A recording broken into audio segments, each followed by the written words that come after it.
Welcome to प्रशासन academy. मी हनुमान शिंदे. आज आपण गट क 2024ची जाहिरात आणि जून 2025ला जो गट कचा पूर्व परीक्षेचा जो पेपर झाला त्या पेपरवर आपण विश्लेषण करणार आहोत.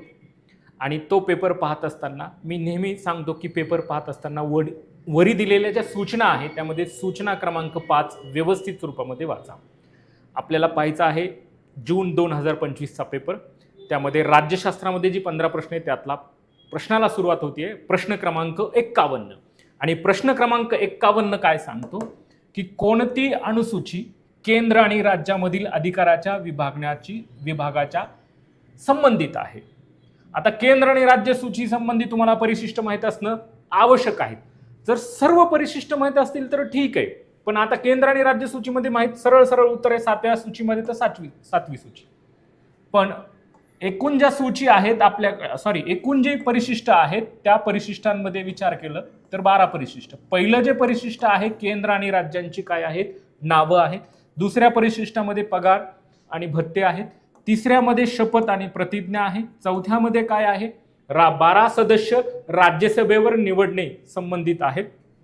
5व्यामध्ये अनुसूचित जातीचं प्रशासन आहे. 6व्यामध्ये उत्तर पूर्वी आरक्षण आहे आसाम त्रिपुरा याच्यासाठी. आणि 7व्यामध्ये केंद्र सूची आणि राज्य सूचीचा समावेश आहे. मग केंद्र सूचीमध्ये मूळ घटनेमध्ये किती विषय होते 97 विषय होते. राज्य सूचीमध्ये किती होते 66 होते. आणि समवर्ती सूचीमध्ये किती होते तर 47 विषय. आजही या विषयांचा क्रमांक तोच आहे पण संख्येमध्ये वाढ झाली आहे. इथे 100 विषय आहेत, इथे 61 विषय आहेत आणि समवर्ती सूचीमध्ये 52 विषय आहेत. अशा पद्धतीने काय आहे केंद्र सूची राज्य सूची आणि समवर्ती सूचीमध्ये आहे. 8वा जे परिशिष्ट आहे त्या 8व्या परिशिष्टामध्ये भाषा आहेत आणि भाषा 18+4 या भाषा आहेत. इंग्रजी भाषा येत नाही. डोंगरी असेल जे की आहे बोडो संथाली आणि मैथली अशा 4 भाषा ऍड झाल्या म्हणून इथे आहेत. हे 8वं परिशिष्ट आहे. 9व्या परिशिष्ट पहिल्या घटना दुरुस्तीने ऍड झालं जमीनविषयक सुधारणेचं. 10वं 52व्या घटना दुरुस्तीने पक्षांतर बंदी. 11वं 73व्या घटना दुरुस्तीने ग्रामीणसाठी आणि 12वं परिशिष्ट नागरी प्रशासनासाठी 74. अशा पद्धतीने परिशिष्टाच्या स्वरूपामध्ये प्रश्न उपस्थित आहे का तर आहेत. पुढच्या परीक्षेला पण प्रश्न हा परिशिष्टाच्या बद्दलच विचारला जातो. इथेही पण प्रश्न आहे म्हणून उत्तर आहे जे की आहे 7व्या परिशिष्टामध्ये 7व्या अनुसूचीमध्ये केंद्र आणि राज्य सूचीचे विभागणी आहे का तर विभागणी आहे. अशा पद्धतीने या प्रश्नाचं उत्तर आहे. ठीक आहे. 52वा जो प्रश्न आहे तो 52वा प्रश्न भारतीय राज्यघटनेचे जनक डॉक्टर B.R. आंबेडकरांनी कोणत्या कलमाला भारतीय राज्यघटनेचं हृदय आणि आत्मा म्हटलं आहे. सरळ आहे कलम 32ला आत्मा म्हटलं आहे. का तर कलम 32 हा घटनात्मक उपाययोजनेचा हक्क आहे. घटनात्मक उपाययोजना म्हणजे काय जे मूलभूत हक्क आहेत त्या मूलभूत हक्काचं उल्लंघन जर झालं तर त्याच्यासाठी ते परत मिळवण्यासाठी कलम 32 नुसार तुम्ही सुप्रीम कोर्टामध्ये दाद मागू शकता आणि 226 नुसार तुम्ही हायकोर्टामध्ये दाद मागू शकता पुन्हा प्राप्त करण्यासाठी. आणि जे प्राधिलेख काढण्याचा अधिकार आहे सुप्रीम कोर्ट 5 प्रकारचं प्राधिलेख काढतं. त्या प्राधिलेख काढण्याची व्याप्ती सुप्रीम कोर्टापेक्षा हायकोर्टाची अधिक आहे. मग बंदी प्रात्यक्षिकरण असेल परमानदेश असेल प्रतिबंध असेल अधिकार प्रश्न असेल अशी ही जी काय आहेत प्राधिलेख काढता येऊ शकतात का तर ते प्राधिलेख काढू शकतात. तो अधिकार कुणाला आहे सुप्रीम कोर्टाला आहे हायकोर्टाला आहे. पण व्याप्ती प्राधिलेख काढण्याच्या बाबतीत आहे हायकोर्टाची आहे का तर हायकोर्टाची अधिक आहे. म्हणून कलम 32ला B.R. आंबेडकरांनी काय म्हटलं आत्मा असं म्हटलं माहित असेल. ठीक आहे. 31 आहे हा संपत्तीच्या हक्काच्या बाबतीतला होता. ते 44व्या घटना दुरुस्तीने रद्द करण्यात आलं. 33 जे आहे जे आपल्याकडे सशस्त्र दल आहेत 1950ला जो कायदा केला होता हवाई दलाचा असेल नौदल दलाचा असेल त्याच्यासाठी प्रतिबंध जे काय आहे तिथं कलम 33 आहे. पोलीस संरक्षण 1966ला पोलिसांसाठी तिथे निर्बंध येऊ शकतात का तिथे काम करणारे जे व्यक्ती आहेत त्यांच्या अभिव्यक्ती स्वातंत्र्यावर भाषण करण्या स्वातंत्र्यावर निर्बंध घालण्याचा अधिकार आहे का तर निर्बंध घालू शकतात. कलम 34 मार्शल लॉ आहे.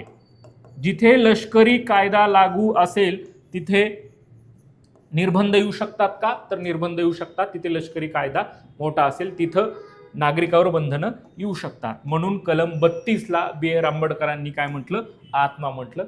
असंच जो प्रश्न आहे तो विधानाच्या सर्वात वादग्रस्त कलम कुठलं होतं घटनेमधले, तर कलम 31. सर्वात अपवादात्मक स्थितीमधले जे हक्क आहेत ते कुठले आहेत, 33 आणि 34. अशा पद्धतीने इथं कलमावर प्रश्न 2-3 प्रश्न उपलब्ध झाले. प्रश्न क्रमांक 52 आहे. प्रश्न क्रमांक 53. प्रश्न क्रमांक 53. भारतीय राष्ट्रपतीच्या संदर्भात खालीलपैकी कुठले विधान बरोबर आहे, बरोबर ओळखायचं आहे. पर्यायी उत्तर आहे तिथं आणि याबाबत ठरवायची, म्हणजे सेंटेन्स ठरवायची लगेच. बरोबर आहे म्हणजेच काय आहे, अचूक आहे. ठीक आहे. योग्य आहे, सत्य आहे, बिनचूक आहे. म्हणजेच सत्य नसलेलं म्हणजे आहे, असत्य असलेलं आहे. असत्य असलेलं म्हणजेच काय, बरोबर आहे. आता ही विधानं लक्षात घ्यायची. भारतीय राज्यघटनेच्या कलम 58 मध्ये राष्ट्रपती पदासाठीचं वर्णन केलेलं आहे. राष्ट्रपतीचं पद लगेच आपल्याला वाचताक्षणी असं वाटू शकतं. कलम 52 नुसार काय आहे, राष्ट्रपती, भारतासाठी एक राष्ट्रपती असतील. नीट वाचायचंय. भारतीय राज्यघटनेच्या कलम 58 मध्ये राष्ट्रपती पदासाठीचे वर्णन, पदासाठीचं वर्णन म्हणजे त्याचं क्वालिफिकेशन काय पाहिजे, मग ती पात्रता आहे, मग त्या पात्रता. मग राष्ट्रपती 52 ते 62. बघा, राष्ट्रपतीवर प्रश्न आहे म्हणजे आहेच. 52 ते 62 काय आहे, राष्ट्रपती. कलम 52 नुसार भारत देशासाठी एक राष्ट्रपती असतील. कलम 53 नुसार राष्ट्रपतीचं शक्तिशाली स्थान आहे आणि त्यामध्ये एक तरतूद काय आहे, 2 तरतुदी. तर पहिली तरतूद आहे कार्यकारी अधिकार. कार्यकारी अधिकार हे कुणाला असतील, एक्झिक्युटिव्ह स्वरूपातले अधिकार राष्ट्रपती अधिकाऱ्यामार्फत वापर करतील. 53 नुसार तिन्ही दलाचे सरसेनापती कोण असतील, राष्ट्रपती असतील. पण तिन्ही दलाचे सरसेनापती आहेत याचा अर्थ असा होत नाही की ते एक्झिक्युटिव्ह प्रमुख आहेत. इथे पण या सेंटेन्सवर पण प्रश्न विचारला होता. कलम 54 काय सांगते, निर्वाचन गण राष्ट्रपतीचा. राष्ट्रपतीचा निर्वाचन गण असेल त्याच्यामध्ये कोण असतील, दोन्ही सभागृहातले निर्वाचित सदस्य असतील. सर्व राज्य असतील त्या सर्व राज्यांचे निर्वाचित सदस्य आणि जे केंद्रशासित प्रदेश आहेत जिथे विधानसभा आहे तिथले निर्वाचित सदस्य असा मिळून राष्ट्रपतीचा निर्वाचन गण असेल. कलम 54. कलम 55 राष्ट्रपतीची निवडणुकीची पद्धत. राष्ट्रपतीची निवडणुकीची पद्धत कशी असेल, एकल संक्रमण पद्धत असेल. 56 नुसार त्याचा काय काय आहे, कार्यकाल आहे. कार्यकाल किती वर्ष असेल, 5 वर्ष असेल. मग 5 वर्षाच्या आत कधी कमी होऊ शकतो, त्यांनी स्वतःहून राजीनामा दिला, मृत्यू झाला किंवा त्यांच्या विरोधात महाभियोग झाला म्हणजे पदरिक्तता. कलम 62. कलम 57 काय आहे, पुनर्निवडण्यासाठीच्या पात्रता. पुनर्निवडण्यासाठी निवडणुकीसाठी पात्र आहेत का, आहेत. किती वेळा आहेत, कितीही वेळा आहेत. परंतु आपल्याकडे परंपरा आहे जी राजीव गांधी सर्वाधिक जास्त 2, पण अमेरिकेमध्ये तरतूद आहे 2. 58 नुसार पात्रता हे 58. मग 58 पात्रता काय, वयाची 35 वर्ष पूर्ण असावी.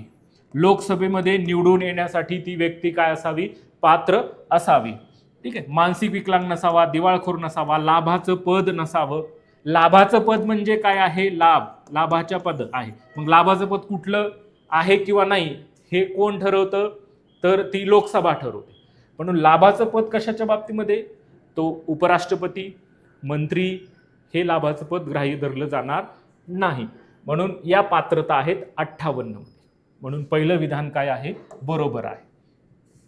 या विधानाच्या रिलेटेड 58च्या जागी काय आहे, 52 असं येऊ शकतं. 52 भारतासाठी एक राष्ट्रपती असेल, दोन्ही आहे. कुठलंही एखादं कलम ऍड करून विधानाबाबत प्रश्न विचारले जाऊ शकतात. म्हणून 52 ते 62 राष्ट्रपती आहे. आपल्याला माहित पाहिजे का, माहितच पाहिजे. तिथे प्रश्न आहे का, तर आहेच. ठीक आहे. म्हणून दुसरं, राष्ट्रपतीने राज्यघटनेचे उल्लंघन केल्यास म्हणजे राष्ट्रभंग केल्यास त्यांना महाभियोगाद्वारे पदावरून दूर करता येतं. पदावरून दूर करता येतं का, तर दूर करता येतं. कितीनुसार, कलम 61 नुसार. ठीक आहे. 60 मध्ये काय आहे, शपथ आहे. ठीक आहे. 59 मी सांगितलं, 60 नुसार काय आहे, शपथ. 61 नुसार महाभियोग.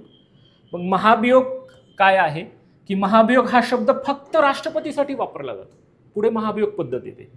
महाभियोग राष्ट्रपतीने जर घटनेचं उल्लंघन जर केलं तर काय आहे, 1/4 सदस्याने लेखी नोटीस संबंधित सभागृहाला पाठवायची, कुठल्याही सभागृहामध्ये मांडता येईल. उदाहरणार्थ लोकसभेमधल्या सदस्यांनी 1/4 सदस्याने लेखी नोटीस 14 दिवसाच्या आत कुठे लोकसभेत पाठवली. मग त्या सभागृहामध्ये नोटीस पाठवल्यानंतर ठराव जर म्हणजे प्रस्ताव जर मंजूर झाला तर ते पुढे त्या सभागृहामध्ये 2/3 तो ठराव पारित झाला. दोषारोप पदावरून दूर करण्याचा तो ठराव 2/3 बहुमताने पारित झाला की तो दुसऱ्या सभागृहामध्ये येणार, म्हणजेच राज्यसभेमध्ये येणार. तिथं चौकशी होईल आणि त्या चौकशीमध्ये होत असताना राष्ट्रपतींना स्वतःची बाजू मांडण्याचा अधिकार असतो.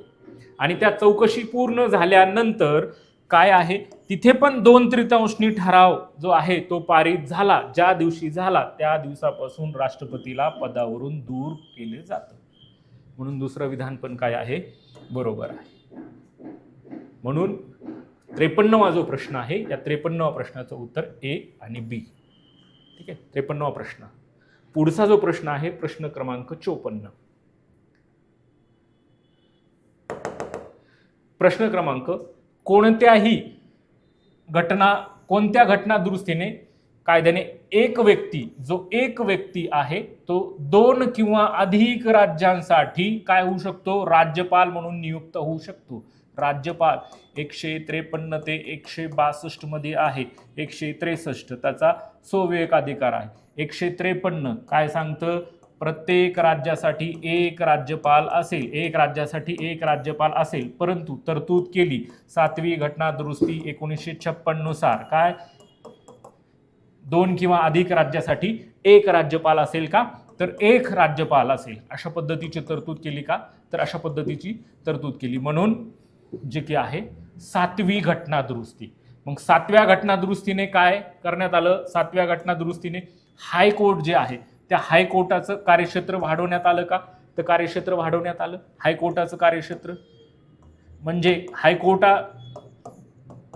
ते केंद्रशासित प्रदेशाला पण लागू असेल का, तर केंद्रशासित प्रदेशाला पण काय असेल, लागू असेल. अशा पद्धतीचा जो काय आहे तिथे हायकोर्टाच्या बाबत 7व्या घटना दुरुस्तीमध्ये उल्लेख आहे. तर 7व्या घटना दुरुस्तीमध्ये आहे 2 किंवा अधिक घटक राज्यासाठी एक हायकोर्ट असेल का, सामायिक हायकोर्ट स्थापन करण्यात येईल का, तर सामायिक हायकोर्ट पण स्थापन करण्यात येईल. अशा पद्धतीची 7व्या घटना दुरुस्तीमध्ये काय सांगितलं की हा प्रश्न जसा विचारला तसंच काय होऊ शकतो, प्रश्न ऍड होऊ शकतो.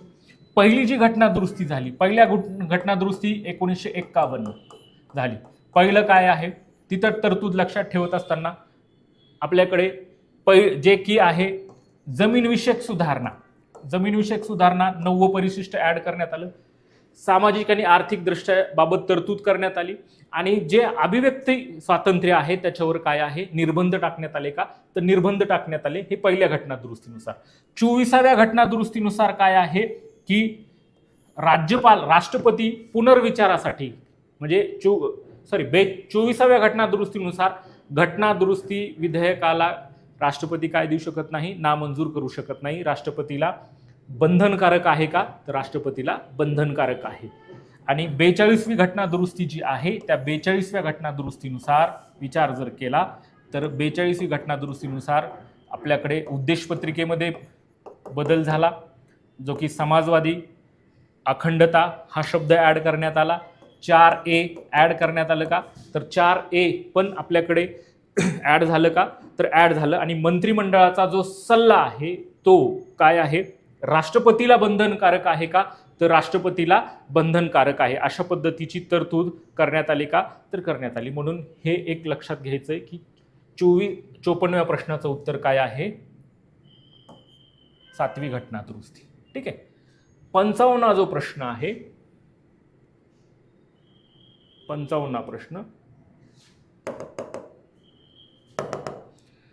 सर्वोच्च न्यायालयाच्या मुख्य न्यायाधीश सोडून न्यायाधीशांची संख्या वाढ करण्याचा अधिकार, म्हणजे वाढ करण्यासाठी संसदेमध्ये ठराव मंजूर केला जातो, म्हणजे मंजूर करावा लागतो. कुठल्या बहुमताने? साध्या बहुमताने, माहीत असेल. ठीक आहे, कारण की संख्या जर वाढवायची असेल, सुप्रीम कोर्टाच्या बाबतीत काय तरतूद आहे की जर संख्येत वाढ जर करायची असेल तर साध्या बहुमताने 135 आणि 137 जे आधी दिलेले जे अधिकार आहेत ते अधिकार बहाल करता येऊ शकतात का? तर अधिकार बहाल करायच्या, तर सुप्रीम कोर्टाला अधिकार बहाल करायचे असतील तर त्याबाबत सुद्धा साध्या बहुमताने आधी दिलेले जे अधिकार आहेत त्याचे बहाल करण्यासाठी साध्या बहुमताने बदल करता येऊ शकतो. आणि 137 नुसार जे पुनर्लोकन झालं,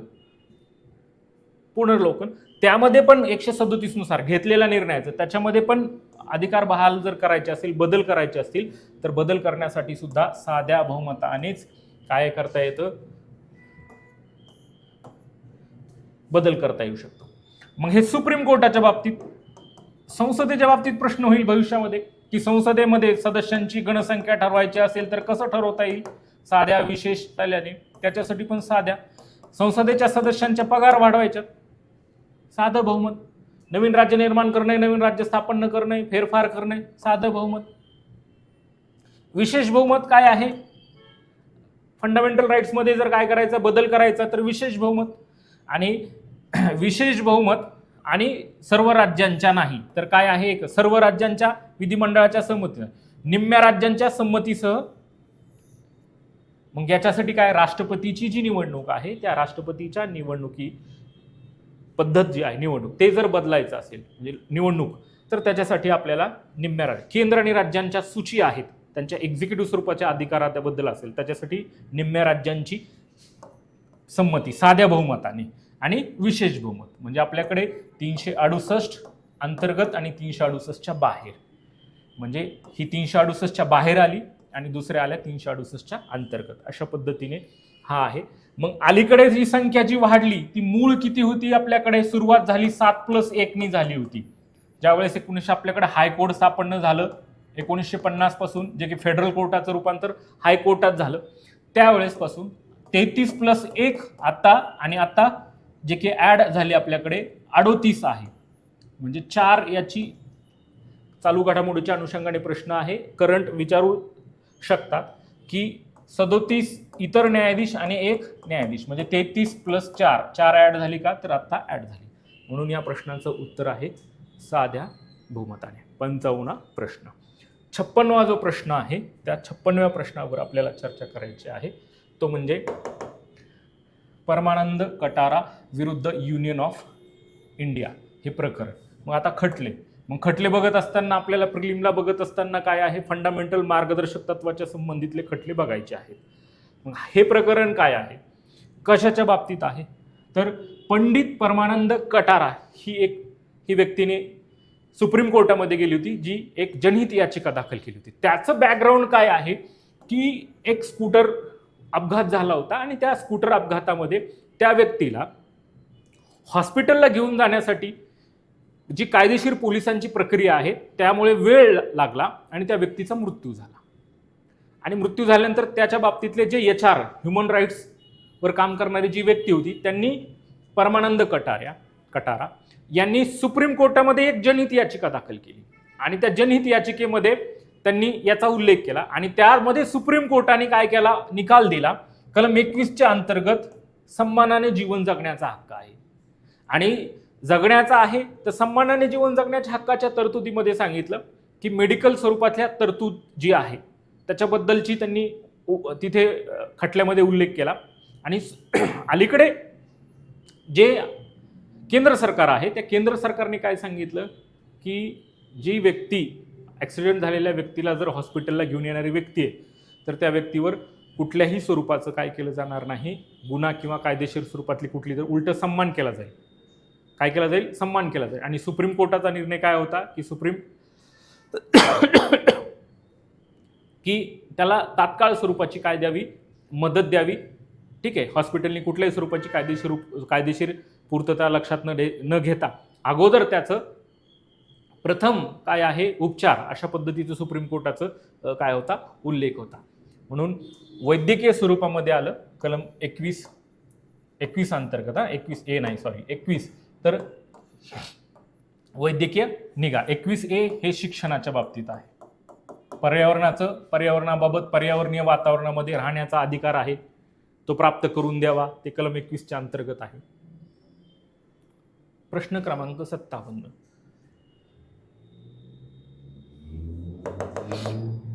पुढील विधानं विचारात घ्या.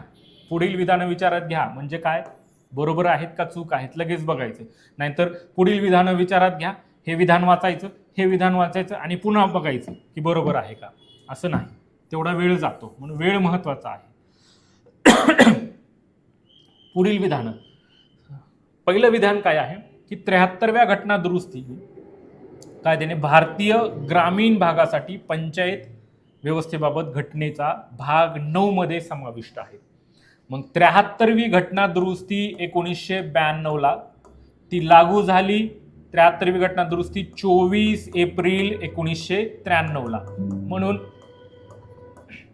24 एप्रिल हा दिवस काय मानला जातो, पंचायत राज दिवस म्हणून मानला जातो. 9व्या परिशिष्टात होते, म्हणून हे विधान बरोबर आहे. 74व्या घटना दुरुस्तीच्या कायद्याद्वारे शहर स्थानिक स्वराज्य संस्था बाबत घटनेच्या भाग 9 मध्ये नंतर ऍड झालं.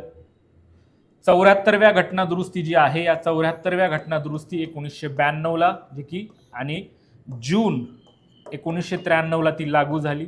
म्हणून 9A हे मूळ घटनेत नव्हतं, परंतु नंतर ऍड झालं. अशा पद्धतीने हे पण विधान काय आहे, बरोबर आहे. म्हणून दोन्ही विधानं.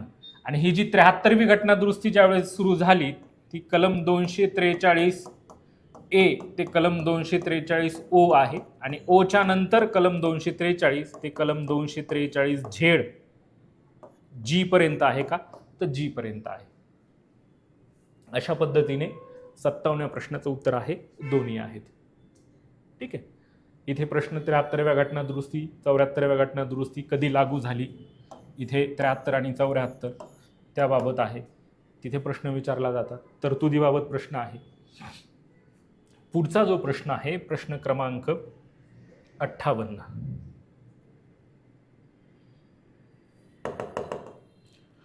भारतीय राज्यघटनेच्या उद्देशपत्रिकेमध्ये उद्देशपत्रिका प्रास्ताविक, ठीक आहे, समाजवाद्यांनी धर्मनिरपेक्ष या संज्ञा कधी समाविष्ट करण्यात आल्या, कोणत्या घटना दुरुस्तीने समाविष्ट करण्यात आला. आता घटना दुरुस्ती म्हटलं की संविधान एकच घटना दुरुस्ती झाली आहे आतापर्यंत उद्देशपत्रिकेमध्ये, 42. सरळ सरळ, बाकी बघायची गरज आहे. पण मग बाकी घटना दुरुस्तीचा विचार केला तर 44वी घटना दुरुस्ती 31A 31D आणि 19F अशा पद्धतीचं काय करण्यात आली, दुरुस्त्या झाल्या. संपत्तीचा हक्क रद्द करण्यात आला का, तर संपत्तीचा हक्क रद्द करण्यात आला 44व्या घटना दुरुस्तीने. 31 हे रद्द करण्यात आलं का, तर 31 रद्द करण्यात आलं. 31A 31D ही जी पूर्ण काय करण्यात आली, रद्द करण्यात आली का, तर ती रद्द करण्यात आली. ठीक आहे. आणि अंतर्गत शांतता ऐवजी सशस्त्र उठाव अशा पद्धतीचा शब्द पण 44व्या घटना दुरुस्तीने ऍड करण्यात आला. आणि राष्ट्रपती मंत्रिमंडळाने जो पाठवलेला जो प्रस्ताव आहे तो पुनर्विचारासाठी पाठवू शकतात का, तर पुनर्विचारासाठी पाठवू शकतात. अशा पद्धतीचा पण जो की प्रश्न म्हणजे तरतूद आहे ती 44व्या घटना दुरुस्तीने झाली का, तर 44व्या घटना दुरुस्तीने झाली. आणि 41व्या घटना दुरुस्तीने राज्य लोकसेवा आयोग आहेत त्यांचं निवृत्तीचं वय 60 वरून काय करण्यात आलं, 62 करण्यात आलं. आणि टॅक्सेस स्वरूपामध्ये 46वी घटना दुरुस्ती आहे. करमध्ये समानता आणण्यात येईल का, तर ती आणण्यात येईल. अशा पद्धतीचा पण मुख्य मुद्दा तिथे 46व्या घटना दुरुस्तीच्या स्वरूपामध्ये आला का, तर आला. अशा पद्धतीने 58व्या प्रश्नाचं उत्तर आहे 42 घटना. 59वा जो प्रश्न आहे 59 तो फंडामेंटल राईट्सच्या स्वरूपात आहे. काय, घटनाची कलम दिली, त्याची यादी दिली आणि त्यात तरतुदी दिल्या. म्हणजे हा पहिला जो हक्क आहे समानतेचा हक्क त्याच्याबाबत आहे 14 ते 18. कलम 14 काय, कायद्यापुढे समानता. कलम 14 कायद्यापुढे समानता. मग आता 2 आणि 3 पर्याय आहेत, त्याच्यात लगेच दुसरा कलम 15 भेदभाव भेदभाव केला जाईल का, म्हणून 1. लगेच बघा, हा इथे 1 आहे का, नाही, म्हणून दोन्ही पर्यायापैकी पर्याय क्रमांक 3. पण मग पुढे लक्षात घ्यायचं 16 समान संधी आहे का, तर समान संधी आहे. आणि 17 अस्पृश्यता पाळणं कायद्याने गुन्हा आहे. ठीक आहे, अस्पृश्यता पाळणं कायद्याने गुन्हा आहे. आणि 18 जे आहे पदवी देण्यास बंदी. म्हणून समानतेच्या हक्कावर प्रश्न विचारला. इथं फंडामेंटल राईट्सवर फिक्स प्रश्न आहे. फंडामेंटल राईट्स समानतेचा हक्क आहे, या समानतेचा हक्क. पुढे इथेच स्वातंत्र्याच्या हक्काची कलम देऊ शकतात. कलम 19, कलम 20, कलम 21 आणि कलम 22. इथेच प्रश्न काय आहे, शोषणाविरोधाच्या हक्काच्या विधानावर प्रश्न विचारता येऊ शकतात, कारण की ते 23 आणि 24 आहे, ते विधानावर प्रश्न विचारतील. तोच 25 ते 28 वर विचारू शकतात. 25, 26, 27, 28. ती जोडी तुम्हाला कलम 32च्या अंतर्गत बंदी प्रात्यक्षिकरण, म्हणजे कलम 32च्या बाबतीमध्ये बंदी प्रात्यक्षिकरण, त्याच्या जोड्या लावा. प्राधिकरणाची 5 प्राधिलेख काढले जातात, त्याच्या योग्य पद्धतीने जोड्या लावा. अशा पद्धतीचे प्रश्न उपस्थित होऊ शकतात का, तर होऊ शकतात. म्हणून तुम्हाला ते फंडामेंटल राईट्स माहीत असणं आवश्यक आहे का, आवश्यक आहे. प्रश्न क्रमांक 60. प्रश्न क्रमांक 60.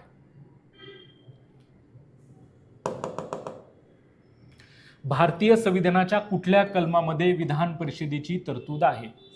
आपल्याकडे भाग 6 जो आहे, या भाग 6, आता ही सरळ सरळ कलम आहे, माहीत असतील ठीक आहे, पण आपल्या कुठून सगळ्या गोष्टी बेसिक. भाग 6, भाग 6 मध्ये किती प्रकरण आहेत, राज्य सरकार आहे, त्याच्यात 6 प्रकरण आहेत.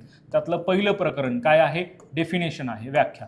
दुसरं प्रकरण काय, कार्यकारी यंत्रणा आहे, 153 ते 167 मध्ये. त्याच्यामध्ये राज्यपाल आले, महान्यायवादी आले, मुख्यमंत्री आले, त्याचं मंत्रिमंडळ आलं. आणि हे तिसऱ्या प्रकरणाच्या बाबतीतला प्रश्न आहे, राज्य विधिमंडळ, 168 ते कलम 212 मध्ये. मग कलम 168 काय सांगतंय की एका राज्यासाठी, म्हणजे काय, सॉरी, राज्य विधिमंडळ असेल, राज्य विधिमंडळाची तरतूद. मग ह्या राज्य विधिमंडळाच्या तरतूदमध्ये काय असेल, एक राज्यपाल असतील आणि तिथं विधानसभा असेल. कलम 169 काय सांगतं की त्या राज्यामध्ये, 69, त्या राज्यामध्ये विधान परिषद असावी का नसावी हे ठरवण्याचा अधिकार त्या राज्याच्या विधानसभेला आहे. मग त्या विधानसभेने विशेष बहुमताने ठराव पारित केला की त्यांना विधान परिषद पाहिजे, तर तशा पद्धतीचा ठराव पारित करून संसदेकडे पाठवला आणि म्हणजे राज्यपालामार्फत पुढे आला, आणि मग पुढे संसद त्याच्यावर कायदा करेल आणि तिथं विधान परिषद स्थापन होईल. म्हणजे आपल्याकडे 6 स्वरूपाच्या 6 राज्यांमध्ये विधान परिषद आहे. मग महाराष्ट्रात पण आहे. मग असं एक विधान परिषद म्हणजे विधानसभा, विधान परिषद आणि राज्यपाल असं मिळून काय असेल, विधिमंडळ असेल. ठीक आहे. 169, 170 नुसार काय आहे, विधानसभेची रचना. मग विधानसभेच्या रचनेमध्ये जास्तीत जास्त 500 आणि कमीत कमी किती, 60 सदस्य असतील. काही अपवाद आहेत का, काही अपवाद आहेत. 170 नुसार. 171 नुसार काय आहेत, विधान परिषदेची रचना असेल. मग प्रत्येक विधान परिषदेची रचना वेगवेगळी असेल. महाराष्ट्राची पण काय आहे, वेगळी आहे, 78 सदस्याची. ठीक आहे. 171, 172 जी आहे, 172च्या बाबतीमध्ये काय आहे, जी की कार्यकाल. कुणाचा कार्यकाल, त्या सभागृहाचा, त्या सभागृहाच्या. आणि 173 नुसार काय आहेत, पात्रता आहेत, असे आर्टिकल. मग 172 काय आहे, कार्यकाल. कुठल्या सभागृहाचा, 2 सभागृह असतील, उदाहरणार्थ विधानसभा आणि विधान परिषद. विधानसभेचा कार्यकाल 5 वर्षाचा असेल. विधान परिषद हे स्थायी सभागृह आहे, कधी न बरखास्त होणारं सभागृह आहे. 2-2 वर्षाला सदस्यांच्या निवृत्तीचा मुद्दा आहे, तो वेगळा. विधानसभेचा बाबतीत 5 वर्षाचा कालावधी असेल. 5 वर्षात आणीबाणीच्या कालावधीमध्ये त्याचा कार्यकाल वाढू शकतो, वाढू शकतो. 1 वर्षाने, किती वेळा, कितीही वेळा वाढू शकतो, पण 1-1 वर्षाने. आणि मागे घेतल्यानंतर 6 महिन्याच्या आत त्याच्यामध्ये बदल अपेक्षित आहेत. ठीक आहे. म्हणून हा कार्यकाल आहे. आणि पात्रता पुण्याच्या दोन्ही सभागृहातल्या, विधानसभेसाठी 25 वर्ष, विधान परिषदेसाठी 30 वर्ष, अशा पद्धतीच्या पात्रतेचा उल्लेख आहे. तीच प्रश्न पुढे पाठीमागं विचारता येऊ शकतात आर्टिकल. म्हणून विधानसभेची तरतूद जी आहे, ती विधानसभेची तरतूद कशामध्ये आहे, 170 मध्ये आहे. 500 सदस्य असावेत जास्तीत जास्त, कमीत कमी 60 असावेत. सिक्कीम असेल, गोवा असेल, ठीक आहे, अशा ठिकाणी अपवादात्मक आहे. ठीक आहे. महाराष्ट्राची विधानसभेची सदस्य संख्या 288 आहे. म्हणून उत्तर क्रमांक पर्याय क्रमांक 1. ठीक आहे. पुढचा जो प्रश्न आहे, प्रश्न क्रमांक 61, तो म्हणजे काय आहे की खालीलपैकी कॅबिनेट मिशनचे सदस्य कोण होते. या कॅबिनेट मिशनलाच आपण त्रिमंत्री योजना म्हणू. साधा प्रश्न असाही विचारू शकतात, भारतीय राज्यघटनेची निर्मिती कुठल्या समितीच्या शिफारशीनुसार झाली. त्रिमंत्री योजना. मग त्रिमंत्री योजनेमध्ये 3 व्यक्ती होत्या, लॉरेन्स, अलेक्झांडर आणि क्रिप्स. मग आता ही त्रिमंत्री योजना काय होती, त्यालाच कॅबिनेट मिशन म्हणू. आता ते 26 मार्चला भारतात आलं बघा. 16 मेला त्यांनी काय केला, प्लॅन पब्लिश केला आणि 26 मेला ब्रिटिश पार्लमेंटने त्या प्लॅनला काय दिली, संमती दिली. आणि म्हणून 16 मे 1946च्या शिफारशीनुसार आपल्याकडे काय करण्यात आलं, त्रिमंत्री योजनेच्या शिफारशीनुसार राज्यघटनेच्या निर्मिती करण्यात आली. आणि राज्यघटनेची निर्मितीमध्ये जुलै ऑगस्टमध्ये निवडणुका झाल्या आणि नोव्हेंबर 1946ला आपल्याकडे राज्यघटना जी काय आहे समिती काय करण्यात आली, स्थापन करण्यात आली. म्हणून इथं फक्त कोण सदस्य होते आणि कोण नव्हते अशी त्रिमंत्री योजना, त्यालाच कॅबिनेट मिशन असं म्हणायचं. आणि त्याबाबत म्हणून प्रश्न क्रमांक 61 मध्ये सदस्य नव्हते. इथेच प्रश्न, आता बघा हा प्रश्न सरळ आहे, तुमचा वेळ खाण्यासाठी हाच प्रश्न तुम्हाला लोकांच्या नावांमध्ये दिलं जाते, 2-2 नावं एकत्र करून दिली जातील. पूर्व परीक्षेमध्ये वेळ हाच महत्त्वाचा आहे.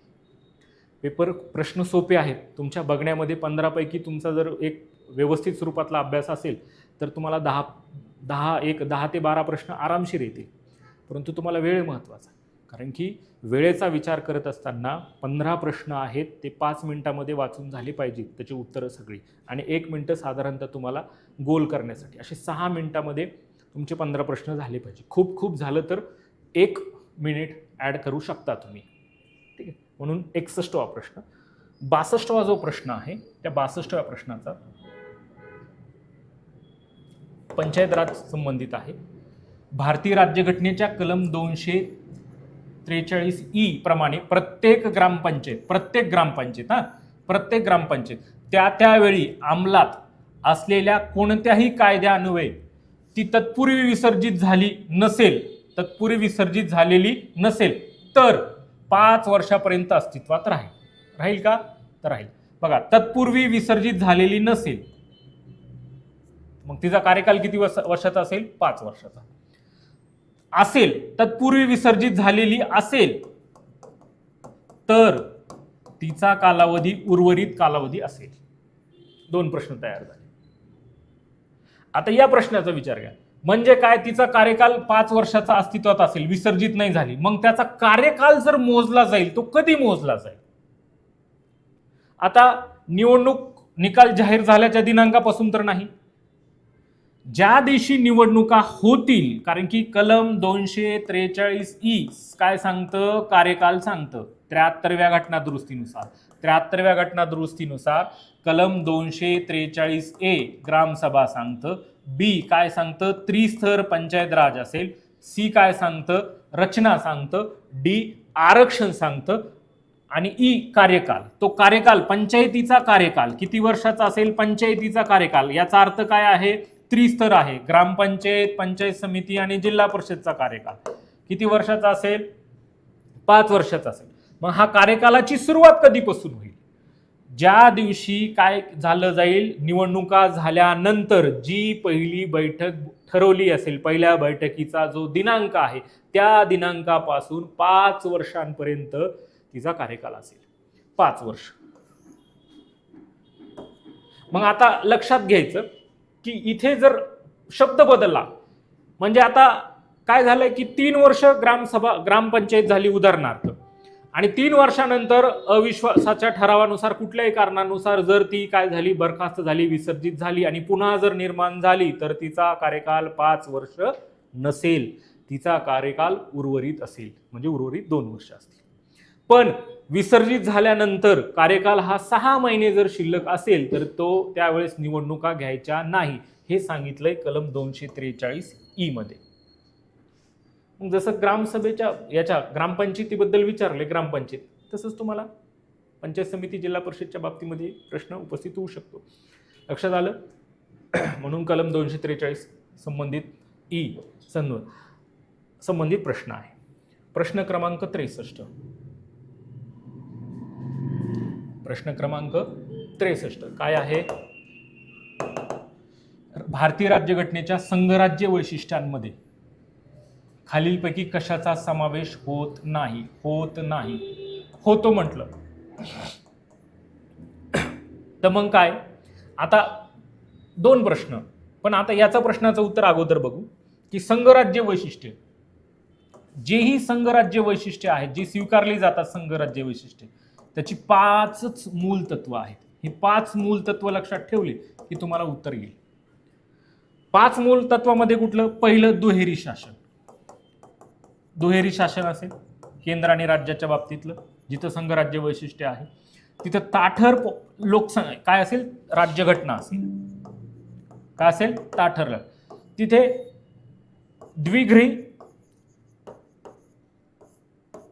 द्विग्रही सभागृहाच्या बाबतीतली तरतूद आहे. सभा आणि द्विग्रही शासनाच्या बाबतीमध्ये इथं शासन दुहेरी, केंद्र राज्य सभागृहाच्या बाबतीत. आणि चौथा जे काय आहे? अधिकारांची विभागणी. आणि 5वं स्वतंत्र न्यायव्यवस्था. मग आता शोधायचंय याच्यामध्ये 5 मधले कुठले 2 आहेत किंवा कुठले 2 नाहीये. संघराज्य वैशिष्ट्य खालीलपैकी कशाचा समावेश होत नाही? कशाचा समावेश होत नाही? मग आता होत नाही आहे तर ही काय आहेत? दोन्ही संघराज्य आहेत. मग हे होत नाही म्हटलं तर एकेरी काय आहे? एकेरी आणि अखिल काय आहे? एकात्मिक आहेत. एकात्मिक वैशिष्ट्य. एकात्मिक वैशिष्ट्य असलं म्हणजे केंद्र कसं असतं? प्रबळ असतं वैशिष्ट्य. दुसरं काय आहे? एकेरी न्यायव्यवस्था असते. एकेरी काय असते? न्यायव्यवस्था. एकेरी नागरिकत्व पण असतं.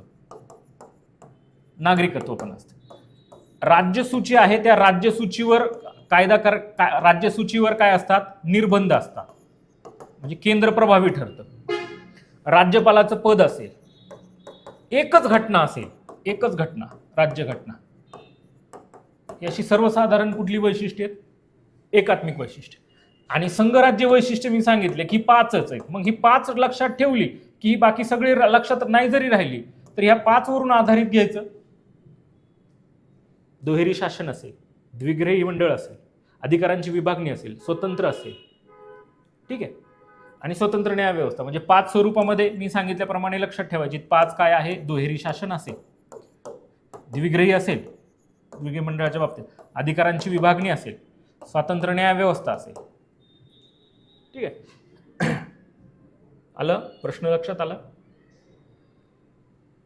63 मध्ये. ठीक आहे, मग ही अखिल भारतीय सेवा आणि एकेरी न्यायव्यवस्था ही कशी आहेत? एकात्मिक आहेत. आणि अधिकारांची विभागणी आणि स्वतंत्र न्यायव्यवस्था. आता ही तर आहे आणि नाही तुम्हाला सगळं माहिती आहे. एकात्मिक माहिती आहेत, ही माहिती सगळी माहीत आहेत, परंतु प्रश्न जर व्यवस्थित नाही वाचला, गडबडीमध्ये तुम्ही काय प्रश्न वाचला? भारतीय राज्यघटनेच्या संघराज्य वैशिष्ट्यांमध्ये खालीलपैकी कशाचा समावेश आहे म्हटल्यानंतर काय आहे? सी आणि डी आहे ना पर्याय.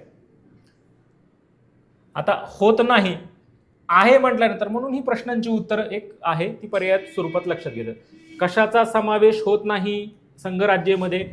अखिल भारतीय सेवा आणि एकेरी न्यायव्यवस्था, ए आणि बी.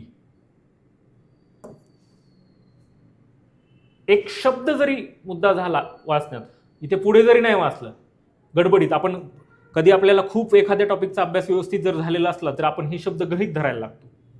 त्याच्यामुळे एक लक्षात घ्या. ठीक आहे, 63 प्रश्न. 64वा प्रश्न.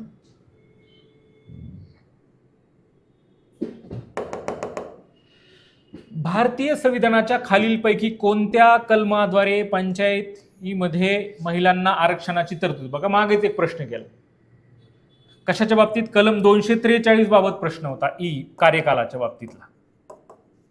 ठीक आहे, इथे आरक्षणाची तरतूद आहे. ही रचना आहे, ही स्थापना आहे. कशाची स्थापना? कसा असेल? त्रिस्तर असेल. आणि कलम 243 ए काय आहे? ग्रामसभा आहे. बघा, बी मध्ये स्थापना करत असताना त्रिस्तर असेल, ग्रामपंचायत, पंचायत समिती आणि जिल्हा परिषद. पण ज्या राज्यामध्ये राज्याची लोकसंख्या 20 लाखापेक्षा कमी असेल तिथं मधला स्तर नसेल. ठीक आहे, स्थापना बीच्या मध्ये. सी मध्ये रचना आहे. रचना बघत असताना ग्रामपंचायतची रचना जी की आहे सदस्य संख्या 7 ते 17 असेल, त्यामध्ये डिटेल सगळ्या गोष्टी. पंचायत समितीमध्ये काय असेल? जिल्हा परिषदच्या एका गटामध्ये 2 गण असतील, 2 गणांच्या पाठीमागे 1 गट असेल रचनेच्या. डी नुसार आरक्षण, महिलांसाठी 50% आरक्षण असेल, SC ST ला लोकसंख्येच्या प्रमाणात आरक्षण असेल, आणि ओबीसीला सुरुवातीला आता आपण लोकसंख्येच्या वेळोवेळी सरकारने त्याच्यामध्ये बदल करत गेले. 27% आरक्षण मध्ये गव्हर्नमेंटने लोकसंख्येच्या प्रमाणात आरक्षण व्हावं, त्याच्यामुळे बराचसा वादही निर्माण झाला होता. अशा महिलांसाठी आरक्षणाची जी तरतूद आहे ती कलम 243 डी मध्ये आहेत का? तर डी मध्ये आहे. अशा पद्धतीने म्हणून हे कशाच्या संबंधित आहेत? ही सगळी जी आहेत ती 73व्या नुसार आहे. भविष्यात तुम्हाला हेच 74व्या घटना दुरुस्तीमध्ये विचारले जातील. MNO, ठीक आहे, कुठला जोडी लावा. इथं असा प्रश्न विचारला. हाच प्रश्न इथे काय विचारला जाईल हे बघा. इथेच प्रश्न कलम 243 ए, बी, सी आणि डी, आणि इकडे त्याच्या तरतुदी दिल्या जातील. आणि मग पुन्हा पर्याय एक आहे. ही प्रश्न विचारणं म्हणजे काय आहे? तुमचा वेळ घेणं. म्हणून कठीण प्रश्न मी सांगितलंय पहिल्यांदाच की सूचना क्रमांक 5, कठीण प्रश्न असल्यास सोडून देणे. एका प्रश्नासाठी जर 3 मिनिटं जात असतील तर त्याला 3 मार्क नाही आहेत. पूर्व परीक्षा हे स्किल आहे प्लस अभ्यास आहे. 60% अभ्यास आणि तुम्ही अभ्यासाच्या आधारावर स्किल आणि पेपर स्किल त्या 60 मिनिटांमध्ये तुम्ही काय करता हे महत्त्वाचं आहे. पेपर सोपे, पेपर कठीण नाही आहे, नियोजन आहे. म्हणून रोज 100 प्रश्न ऑब्जेक्टिव्ह सोडायचे. ठीक आहे, प्रश्न क्रमांक 65.